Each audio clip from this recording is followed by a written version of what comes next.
Hello, my name is Sarah, and I am from Okinawa, Japan. Before we launch into our debate, I want the other members of my team to have the opportunity to introduce themselves. Hi everyone, my name is Chris Harrington and I live in Willoughby, Ohio. Hello, this is Julia Delaney and I am in Bowling Green, Kentucky. Thanks, Chris and Julie.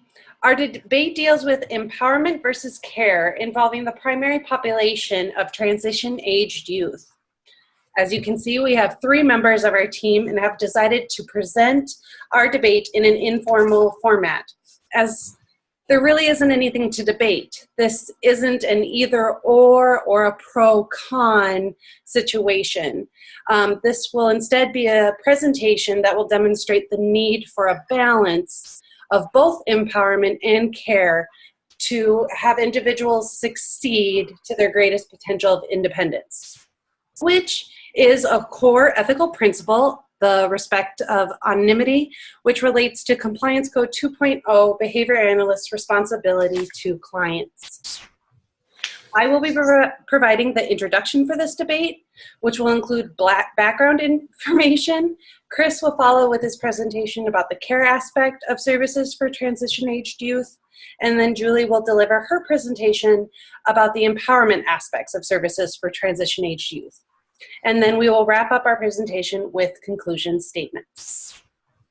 To kick off this presentation, let's discuss some background knowledge that's needed prior to discussing the components of care and empowerment in transition-aged youth. For children who require special education services, regardless of diagnosis, an individual education plan, or IEP, is implemented. This formal written document of annual goals is federally mandated and is the document schools use to provide special education services to youth from ages 3 to 21. At any time between the years of 3 and 21, an IEP can be implemented after assessment. Typically, initial IEPs are conducted in early years of primary grade levels, with an annual review yearly and reevaluation every 3 years. The National Center for Education Statistics states that within the school year 2014-2015, the number of children receiving special education services was 6.6 million, or 13% of all public school systems. Transition age comes into play in the later secondary education during the last 5 years of the 3 to 21 bracket age requirement for IEPs. Within the Individuals with Disabilities Education Act, transition age youth services is defined in section 300.320B, and I quote, beginning no later than the first IEP to be in effect when the child turns 16 or younger if determined appropriate by the IEP team and updated annually thereafter, the IEP must include appropriate measurable post-secondary goals based upon age-appropriate transition assessments related to training, education, employment, and where appropriate, independent skills. And the transition services, including course of study, need to assist the child in reaching these goals. In 2007, a Flossom Meet article gave a basic transition process and which includes a post-school activity designed to transition between school to community participation, transition services to be outcome-based with goal of preparing the student for employment, post-secondary education, vocational training, continuing in adult education, adult services, independent living, and community participation, which includes recreation and leisure activities. This also needs to have a coordinated set of transition activities, which must address considerations such as instruction, availability of community-based experiences, acquisition of daily life skills, and functional vocational evaluation and assessment. Programs in the school system can help to prepare students with developmental disabilities with a transition into adulthood, including employment experiences. In 2005, our federal government created a group named the Federal Partners in Transition Work Group, or FPT, which was formed to implement a federal youth transition plan by the year 2020. A federal interagency strategy would look at implementing a plan of services and supports that support all youth, including youth with disabilities, in successfully transitioning from school to adulthood by 2020. These services would include transition assessments, which include assessing individual interests and strengths, and these services would provide opportunities and experience in the high school setting. In 2013, 11 states worked to develop and implement a model that would provide services and support which are designed to improve education and career opportunities for youth with disabilities. These states are Arkansas, California, Utah, South Dakota, North Dakota, Montana, Colorado, Arizona, Maryland, New York, and Wisconsin. In 2014, 6 more states implemented their own model to improve education and career outcomes for youth with disabilities in their states. These states are Pennsylvania, Oregon, Ohio, Massachusetts, and Maryland. So Maryland took it upon themselves to implement 2 plans 1 year after each other to help youth with disabilities have the opportunities necessary to have supports and services to make that transition into adulthood. So in total, 16 states have implemented plans to support children with disabilities as they transition from secondary education and adolescence into adulthood. This concludes background information for transition age youth services. Now Chris will present care aspects of transition age youth services. Okay, thanks, Sarah. When I was tasked to come up with an argument in support of care system as far as transitioning youth into adult services, the first thing I attempted to do was define self-determination. And I found that that was kind of a difficult task. The definition through my research was pretty unclear. There were many different terms that were used to describe self-determination, such as empowerment, person-centered planning, and all of these different terms seem to have different definitions. So, I mean, at least slightly different. Most of them were similar, but there were a lot of differences that made it hard to understand. One thing they did share was the fact that their definitions never implied that any individual receiving these services would be totally independent.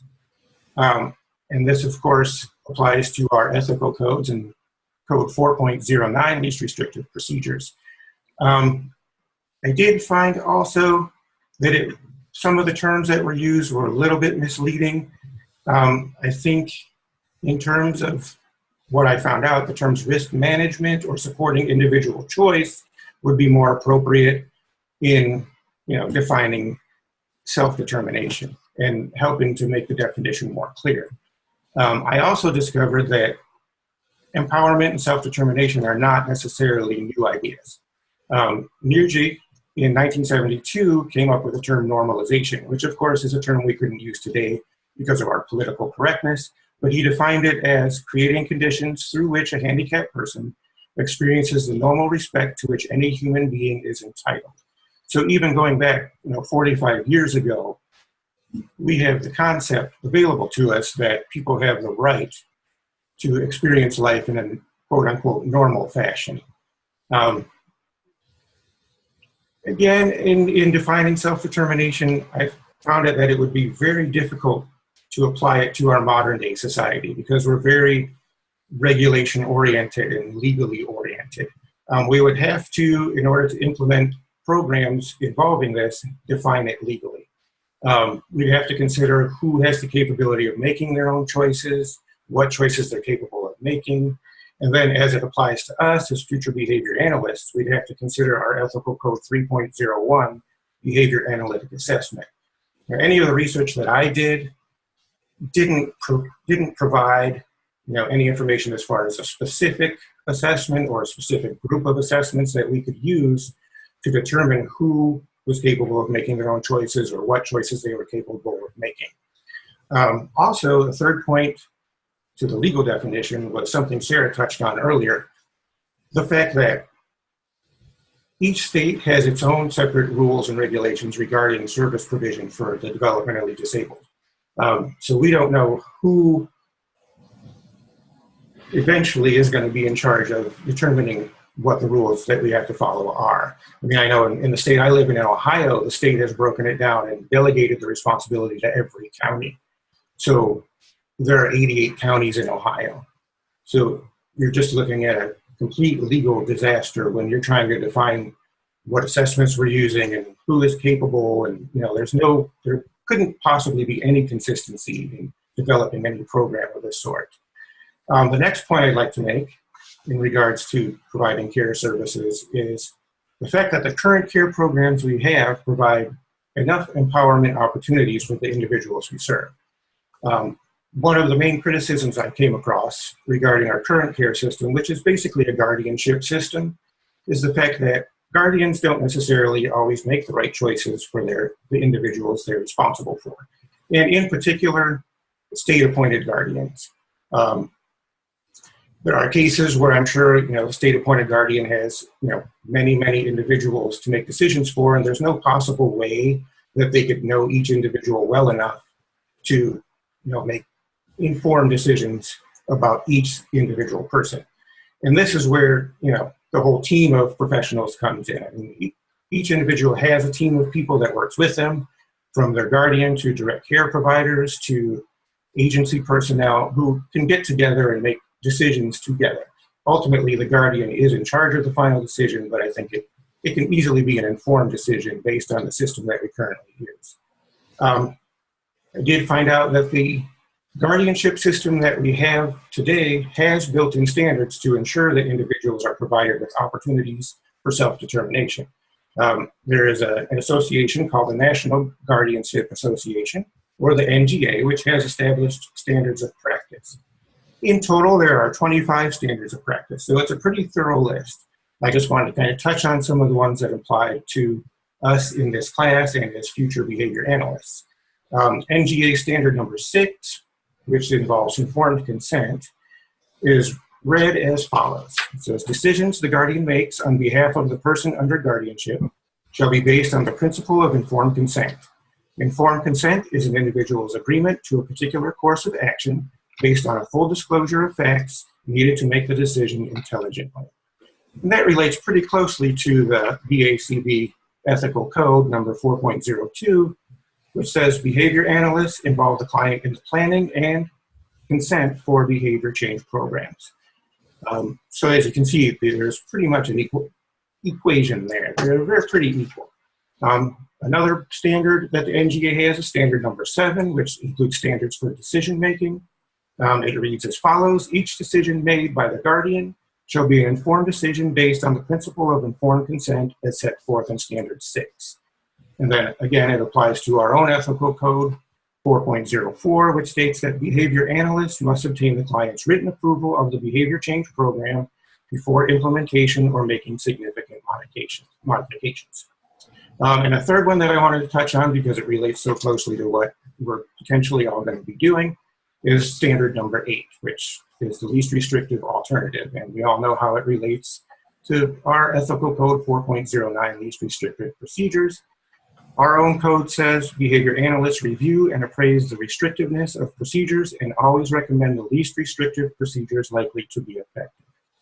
And the standard set forth by the NGA reads, the guardian shall carefully evaluate the alternatives that are available and choose the one that best meets the personal and financial goals, needs, and preferences of the person under guardianship, while placing the least restrictions on his or her freedom, rights, and ability to control his or her environment. So while I found, very valid arguments about how guardianship can, go in the wrong direction, I do feel that the system that we currently have, which a lot of people consider a care-based system, does provide a lot of opportunities and, a system that provides a team of people who can help make appropriate decisions and decisions that are based on any individual's personal choice. So in furthering an argument, not against empowerment, but more in favor of the care system, you also have to discuss the concept of risk, which is what I'll be talking about next. As behavior analysts, we all are required to accept any risks that we may be, involving our clients in, and we're required to do a risk analysis or risk-benefit analysis and weigh the risks against the benefits to our client. When we're talking about empowerment or supported choice, individual choice, self-determination, whatever term you want to use, not only is there risk for the individual that you're providing services for, but as I'll talk about later, it also extends beyond the individual into other people, the community, the caregivers. But I'm going to first start with the risks that empowerment and self-determination, that are involved for each individual that we're treating. The first risk would be a medical risk. You have to consider, can the individual make decisions with regards to medical concerns? You can take a grocery store, for example. I know every time I walk through the grocery store, I see, freshly baked chocolate chip cookies. And, my first inclination is I want to buy those because I know they're delicious. I also know that I could gain weight if I eat all those cookies. So if we have a client who is, is diabetic and they don't understand the implications of that, they may be walking through the grocery store under their empowerment or self-determinated plan and decide, hey, I really want those cookies. And they don't understand the idea that that may make me sick if I eat them. So we have to consider that as one of the risks. Another risk regarding our individuals we serve is their personal safety. And especially with autism, because it's a social impairment, a lot of the people that we treat don't have any concept of, social cues. So you have to think about, does the individual we're serving understand any personal safety related concerns? There was a study by Fisher et al. That concluded that those who are more involved in the community are at increased risk of victimization. So we may be innocently sending our client into a situation that they can't identify as a dangerous situation. And we have to consider that. Another risk that involves our individuals would be financial. Can the individual make financial decisions and recognize when someone is taking advantage of them? I think that's pretty self-explanatory. You don't want people to spend all of their money on candy, and then you don't want someone to, realize they're dealing with someone who has a disability and charge them, $12 for a candy bar. So we have to consider that when we're making these plans. And also legal considerations. When we're talking about transition age, we're talking about legal adults. And any individual who does something in the community that could be considered illegal can face, actual charges. I personally know someone who was developmentally disabled who went to a bar and bought a bunch of beer on a quote-unquote tab and didn't have any money to pay for it, so they ended up getting arrested. And we had to go and get them out of that situation. So you have to consider that when you're letting people make their own decisions. The next group of people on the next slide I'm going to talk about as far as risk when empowerment is concerned is the care provider and the agencies involved. Our own ethical code 4.05 states that the description of program objectives and the means by which they will be accomplished is an ongoing process throughout the duration of the client-practitioner relationship. So we have to be able, as behavior analysts, to draw some sort of line. When do we intervene? Where do we intervene? If we intervene, are we breaking our own ethical code? This is something that we have to consider. If we see somebody doing something wrong, have we already said it's okay for this person to do that and learn from it, or do we need to stop them from doing it? And it can also cause legal problems too. If we allow somebody to do something that we know is inappropriate, are we going to get in trouble for it? Also, we have to consider risk management. And by that, I mean, how are we collecting data? How are we analyzing the data? Because that is one of our requirements as part of our ethical code 2.11, which states behavior analysts create, maintain, disseminate, store, retain, and dispose of records and data relating to the research practice and other work in accordance with applicable laws, regulations, and policies. The only study that I found that had any mention of any recorded data based on community involvement and empowerment was the Temple University Collaborative on Community Inclusion. And it only included a very vague statement that said agencies should keep track of the process of risk management. There were no specific details on how to do that or when to do that or what needed to be included in that process. And they also included a very vague form that they called the Community Integration Monitoring Tool, which we probably have all seen an ABC data form. Basically what it was, it just had an antecedent, a behavior, a consequence, and then we were meant to analyze it, from that perspective. There was nothing innovative, nothing new in any of the research that I found. So again, we're not really planning ahead for that kind of thing. And we as behavior analysts have to make sure we're recording, analyzing, and providing services that are based on those analyses. Now, we also have to consider who's going to be liable if something does go wrong in the community. And unfortunately, that's going to fall mainly on our shoulders as direct care providers, agencies, BCBAs. Who's going to encounter the financial responsibility if anything goes wrong?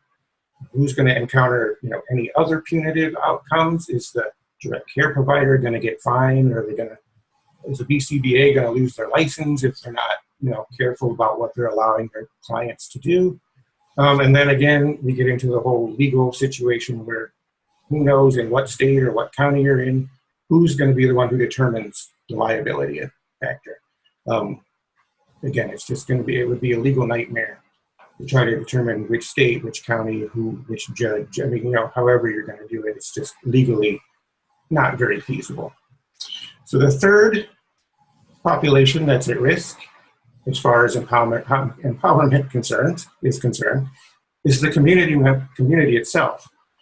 We have to consider that we are taking individuals into the community and allowing individuals to go into the community by themselves who may actually pose personal safety risks to individual members of the community. I know I work with individuals who are potentially aggressive, or they may display inappropriate behaviors such as maybe sexual behaviors.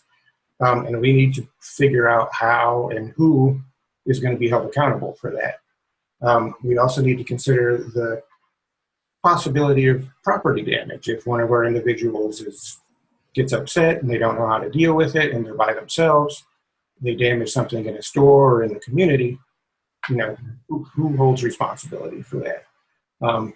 We also have to, most importantly, I think, as far as community is concerned, think about what we're doing in terms of the community perception and community relations with our population and our field in general. And this goes along with our Ethical Code 6.02, which states, behavior analysts promote behavior analysis by making information about it available to the public through presentations, discussions, and other media. We all probably have read about the rocky history of our field, and its perception, throughout its history. And we're getting to a point where people are starting to accept it more and more, and we're defining it better, we're standardizing it more, and we have an ethical code now that everybody has to follow. So we need to make sure we're doing things and implementing programs that help us improve that image and improve the image. And we have to consider the fact that the actions of our individuals could actually alter the opinions of the community members regarding the feasibility of community integration and self-determination. If they see our individuals acting out in the community setting, they may think, well, maybe that population doesn't belong in the community. Maybe they're not capable of handling that, that experience. And we also have to consider that sometimes, people in the community aren't very nice to the people within our population. I know I've experienced that personally, and it's not fun. There is one research study that I found that analyzed hate crimes that were experienced by people with developmental disabilities in the community. It's called the Leicester Hate Crime Project, and it's from England. And what they found was that 90% of the people who were capable of saying that they experienced these crimes had experienced verbal abuse, 92% had experienced bullying and threatening, and that 30% of the hate crimes were reported to have occurred right out in public places. So we have to consider that a lot of times people don't care what they're doing to the individuals we serve. They don't think about it. They don't think of them as, regular members of society that they have to show respect to. So when we're sending someone into the community, we have to consider, are they capable of handling these types of situations? And are they, capable of reporting it when it does happen, so things can be done to prevent it in the future. Okay, so the next slide will show my fourth point regarding empowering individuals.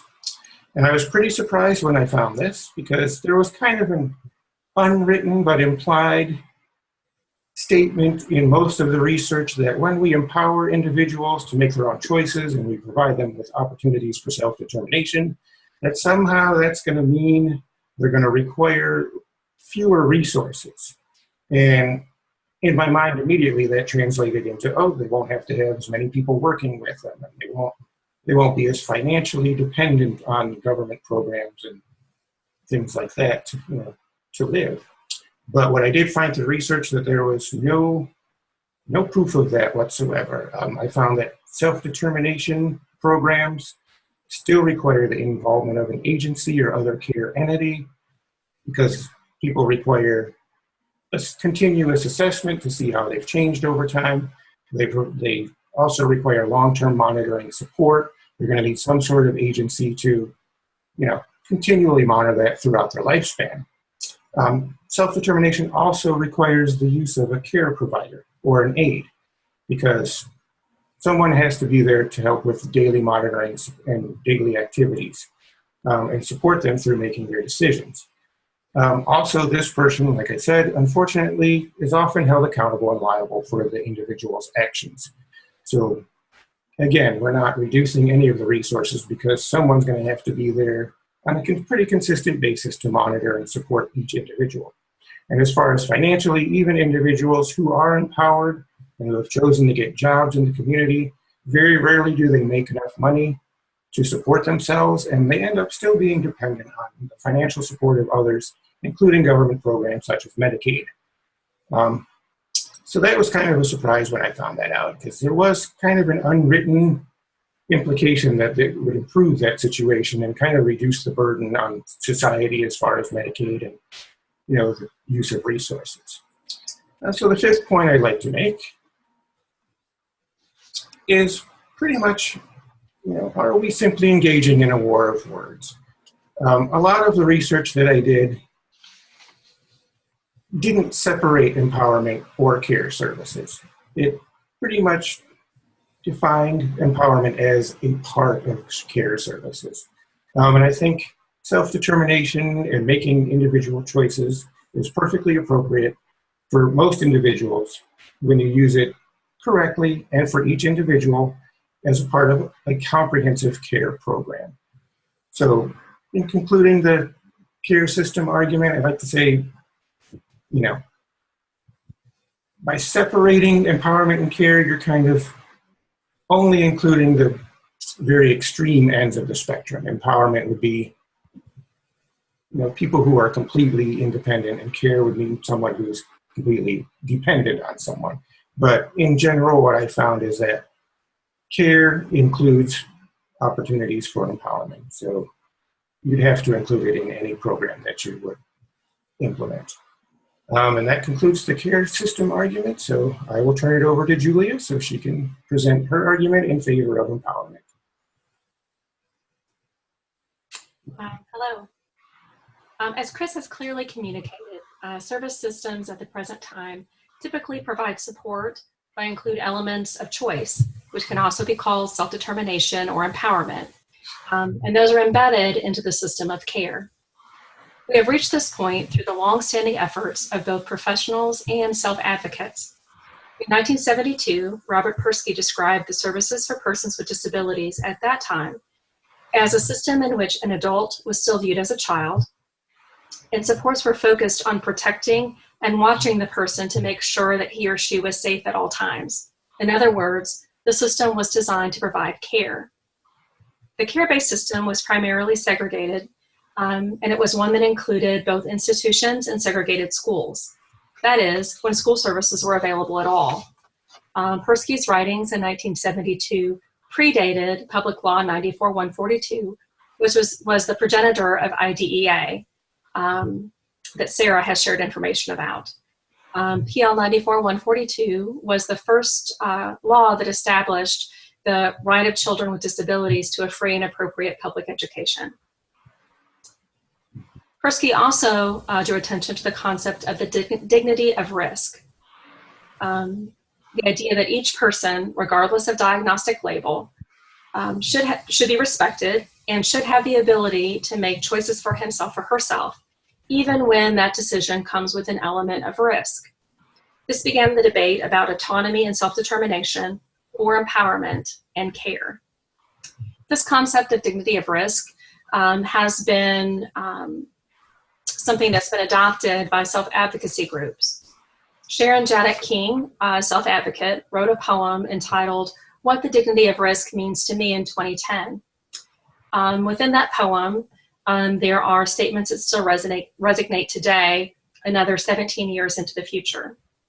So that poem: what if you never got to make a mistake? What if your money was always kept in an envelope where you couldn't get it? What if you were never given the chance to do well at something? What if your only chance to be with people different from you was with your own family? What if the job you did was not successful? What if you never got to make a decision? What if the only risky thing you could do was act out? What if you couldn't go outside because the last time you did it rained? What if you took the wrong bus once and now you can't take another one? What if you got into trouble and you were sent away and could never come back because they always remember you as trouble? What if you worked and got paid 46 cents an hour? What if you had to wear your winter coat when it rained because it was all you had? What if you had no privacy? What if you could do part of your grocery shopping, but were not allowed to because you couldn't do all of your shopping alone? What if you spent 3 hours each day just waiting? What if you grew old and never knew adulthood? What if you never got a chance? This poem is one that, as I said, still resonates today. In my current role, I am tasked with the monitoring of adult service providers. And it's very common to see an individual not have access to his or her money because it's in an envelope that the paid staff hang on to and control. In Kentucky, as in many states, sheltered workshops are still in operation where people are paid sub-minimum wage, related to that reference of 46 cents an hour. So again, this still resonates 17 years after the fact. Change has been slow.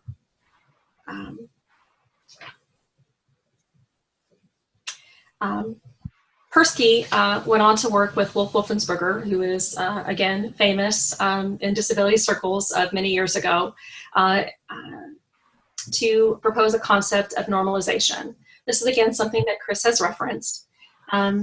This idea of normalization was retitled to something more clear and that fits better into our lexicon of today as social role valorization. Again, many years ago in 1983, that name was changed. Social role valorization means that people with disabilities can and should be known, should hold valued roles in society, and they should be known by those roles. Rather than a person being identified as the person with disability, maybe that person would be known as a poet, or as an uncle, or the deacon of a church, or a bank teller. That person would have roles in society that are other than that label of disability.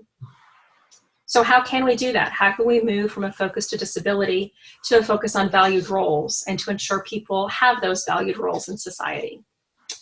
The best way to do that, according to current research, is through person-centered planning. Person-centered planning can and should be integrated into transition planning for youth as they age out of the school system and prepare to enter into that adult world. Person-centered planning is designed to pave a pathway for an individual with a disability to be empowered to reach his or her goals. Person-centered planning occurs when a team of people come together to develop a plan on how that person can get there, a roadmap, if you will. That team would include in that plan both what is important for the person or issues that relate to care or protection, and what's important for the person that relate to empowerment.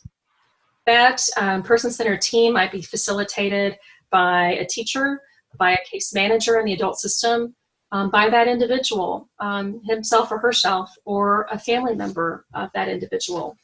That everything with that team discusses would come back to that individual and their desired outcomes. Things that would be considered in that person-centered planning process would be where a person would live and with what support, where a person will work and with what support. For someone who is exiting school, that might include post-secondary education. Person-centered teams might also consider recreation and leisure. How will the person make and maintain friends?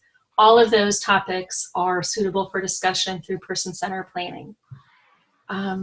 Supports are provided with the maximum participation or empowerment of the person with a disability throughout that planning process. The person-centered team would also include family members or other significant people who provide natural support. That might be friends.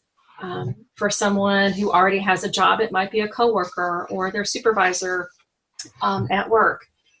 That team would be flexible and developed and have membership that is based on that individual's specific situation, the supports that they already have, and what their desired outcomes or life goals are. So let's talk more about what supports could be provided for the individual to have that maximum participation. One way that can happen is through supported decision-making. Supporting decision-making occurs when the person with the disability is the one making a decision with the support from others. That support might be provided by a family member, a legal guardian, if there is one, professionals who are part of that support team, or other natural supports. Again, a coworker, someone from the individual's church, some other person in that individual's life who is actively involved and can give advice and guidance as that individual makes a decision.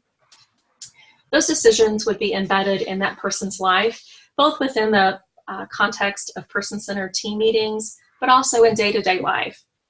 Supports to ensure that the individual is the one making decisions based both large and small with support and feedback. This concept of supported decision-making is not one that is only here in the US for discussion. Article 12 of the UN Convention on the Rights of Persons with Disabilities included the idea of equal recognition before the law. And supported decision-making is one way that many nations are working to meet this expectation of the convention within the UN. I do want to mention that, again, decisions can be large or small, and it's not so different from what you and I do. Someone going clothes shopping may invite a friend to come along to give guidance or feedback about clothing choices. Someone who is a young adult without a label, who is getting his or her first place, may invite a friend or a family member to go look at different rental properties, to talk through the pros and cons of different places to live. And that might include financial issues, as Chris mentioned, as an area of risk for people with a disability. Someone who's just starting out renting that first apartment may talk about the pros and cons of the affordability of rent, or whether the utilities at one location are included versus another location where they're not, and the financial impact of that on the viability of that as a place to live. I think if you think it through, most people who don't have a label access supported decision-making in making those everyday decisions and those big decisions like where to live.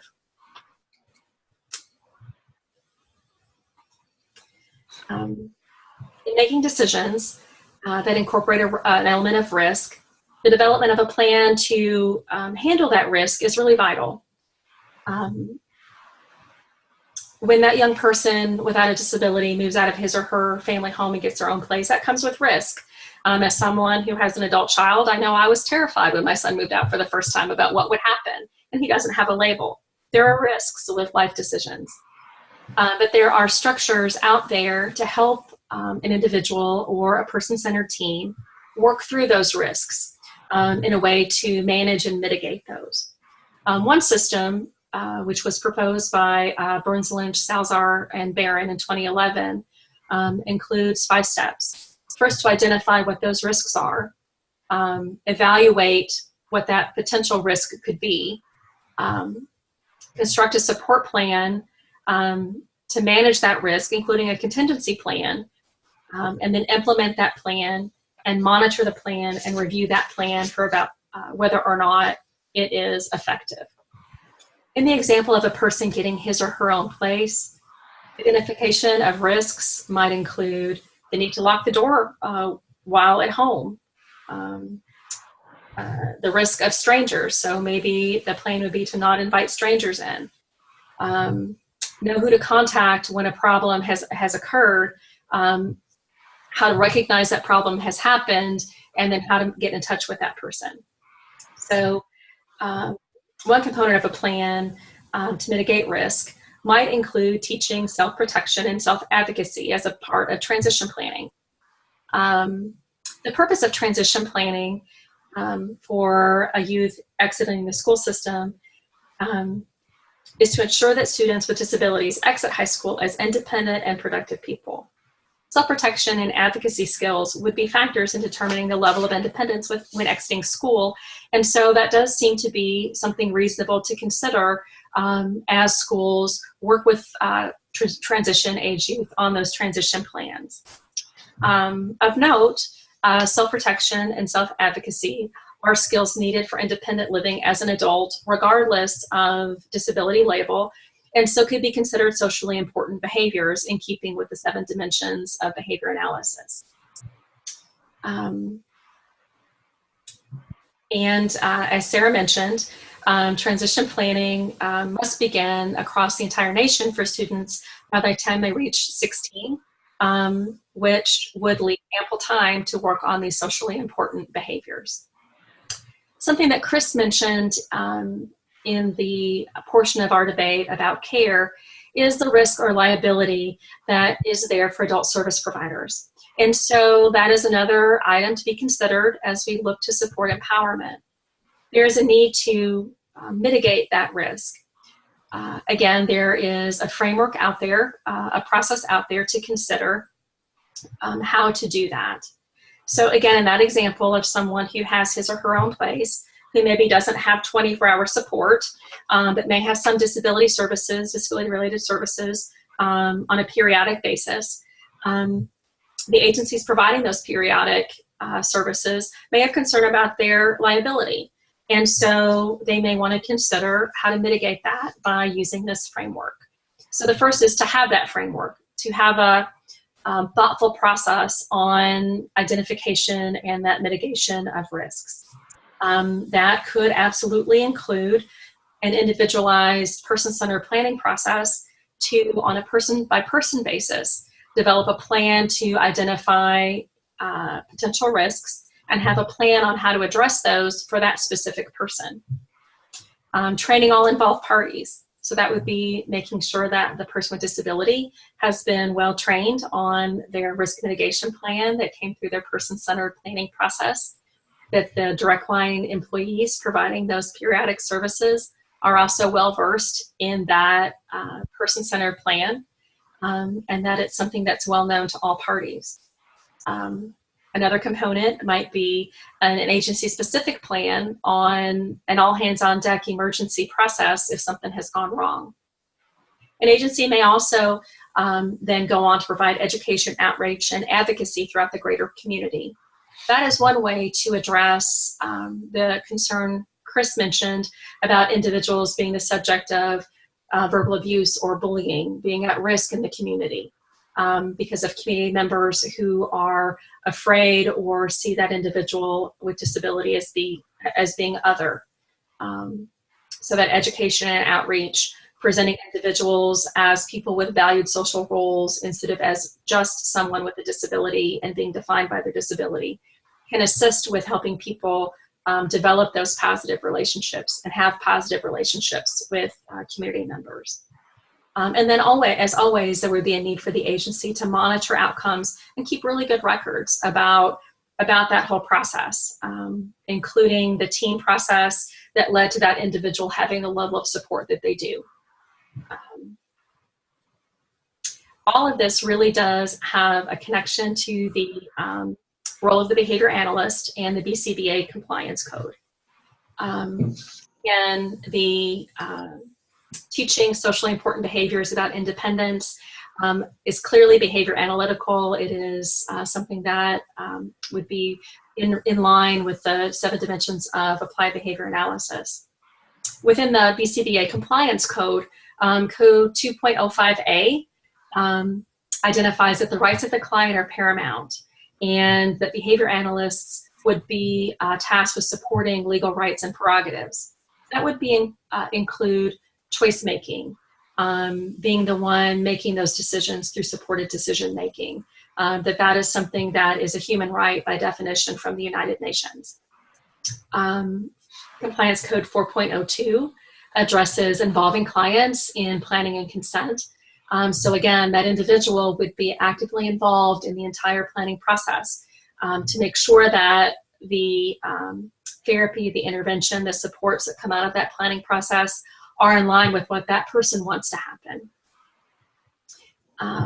Compliance Code 4.03a outlines that behavior analysts must tailor behavior change programs to the unique behaviors, environmental variables, assessment results, and goals of each client.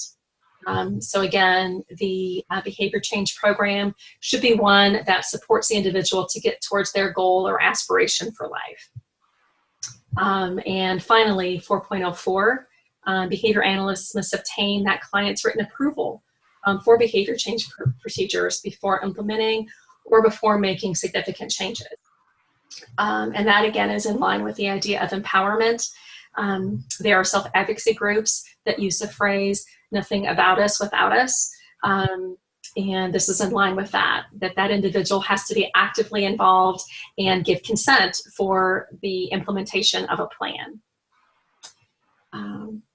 And that concludes the portion of our discussion about empowerment.